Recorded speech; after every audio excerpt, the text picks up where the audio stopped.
राधे राधे दोस्तों। आज हम सभी भक्त शक्तिला एकादशी का महत्व और इसकी व्रत कथा सुनेंगे। एक बार की बात है, भगवान श्री कृष्ण के श्रीमुख से एकादशियों का महात्म्य सुनकर श्रद्धापूर्वक उन्हें प्रणाम करते हुए अर्जुन ने कहा, हे केशव, आपके श्रीमुख से एकादशियों की कथाएं सुनकर मुझे असीम आनंद की प्राप्ति हुई है। हे मधुसूदन, कृपा कर अन्य एकादशियों का महात्म्य सुनाने की भी अनुकंपा करें। हे अर्जुन, अब मैं माघ मास के कृष्ण पक्ष की शक्तिला एकादशी व्रत की कथा सुनाता हूँ। एक बार दाल्भ्य ऋषि ने पुलस्त्य ऋषि से पूछा, हे ऋषि श्रेष्ठ, मनुष्य मृत्युलोक में ब्रह्महत्या आदि महापाप करते हैं और दूसरे के धन की चोरी तथा दूसरे की उन्नति देखकर ईर्ष्या आदि करते हैं।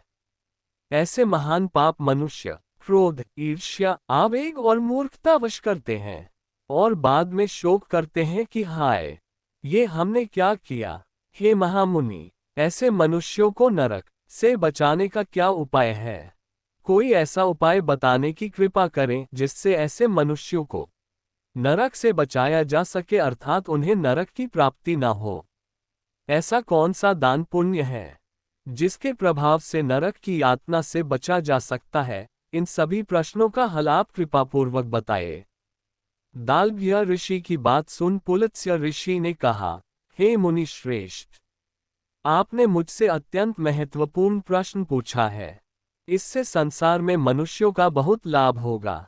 जिस रहस्य को इंद्र आदि देवता भी नहीं जानते, वह रहस्य मैं आपको अवश्य ही बताऊंगा।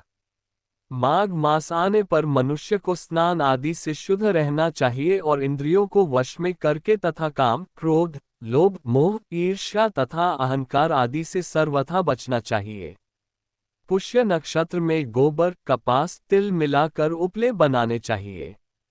इन उपलों से 108 बार हवन करना चाहिए। जिस दिन मूल नक्षत्र और एकादशी तिथि हो, तब अच्छे पुण्य अनाने नियमों को ग्रहण करना चाहिए। 1. तिल स्नान। 2. तिल का उपटन। 3. तिल का हवन। 4. तिल का तर्पण। 5. तिल का भोजन और 6. तिलों का दान। ये तिल के 6 प्रकार हैं। इनके प्रयोग के कारण ये शक्तिला एकादशी कहलाती है। इस व्रत के करने से अनेक प्रकार के पाप नष्ट हो जाते हैं। इतना कहकर पुलस्त्य ऋषि कहने लगे कि अब मैं तुमसे इस एकादशी की कथा कहता हूँ। एक समय नारद जी ने भगवान श्री विष्णु से यही प्रश्न किया था और भगवान ने जो शक्तिला एकादशी का महात्म्य नारद जी से कहा, सो मैं तुमसे कहता हूँ। बहुत पहले मृत्युलोक में एक ब्राह्मणी रहती थी। वह सदा व्रत उपवास किया करती थी।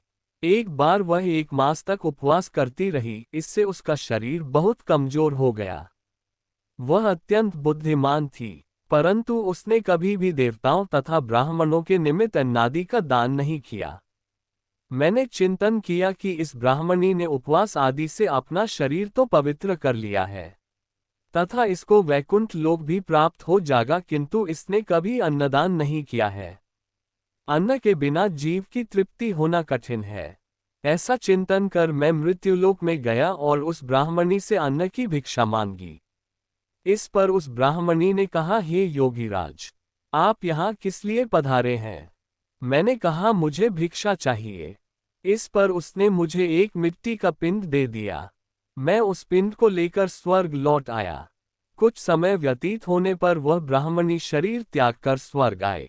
मिट्टी के पिंड के प्रभाव से उसे उस जगह एक आम वृक्ष सहित घर मिला, किंतु उसने उस घर को अन्य वस्तुओं से खाली पाया।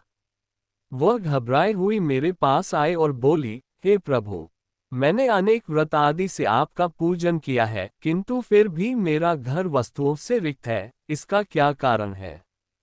मैंने कहा, तुम अपने घर जाओ और जब देव स्त्रियां तुम्हें देखने आए, तब तुम उनसे शक्तिला एकादशी व्रत का महात्म्य और उसका विधान पूछना। जब तक वह न बताए, तब तक द्वार नहीं खोलना। प्रभु के ऐसे वचन सुन वह अपने घर गई और जब देव स्त्रियां आईं और द्वार खोलने के लिए कहने लगीं, तब उस ब्राह्मणी ने कहा, यदि आप मुझे देखने आए हैं तो पहले मुझे शक्तिला एकादशी का महात्म्य बताएं। तब उनमें से एक देव स्त्री ने कहा, यदि तुम्हारी यही इच्छा है तो ध्यानपूर्वक श्रवण करो। मैं तुमसे एकादशी व्रत और उसका महात्म्य विधान सहित कहती हूँ। जब उस देव स्त्री ने शक्तिला एकादशी का महात्म्य सुना दिया, तब उस ब्राह्मणी ने द्वार खोल दिया। देव स्त्रियों ने ब्राह्मणी को सब स्त्रियों से अलग पाया। उस ब्राह्मणी ने भी देव स्त्रियों के कहे अनुसार शक्तिला एकादशी का उपवास किया और उसके प्रभाव से उसका घर धन्य धान्य से भर गया।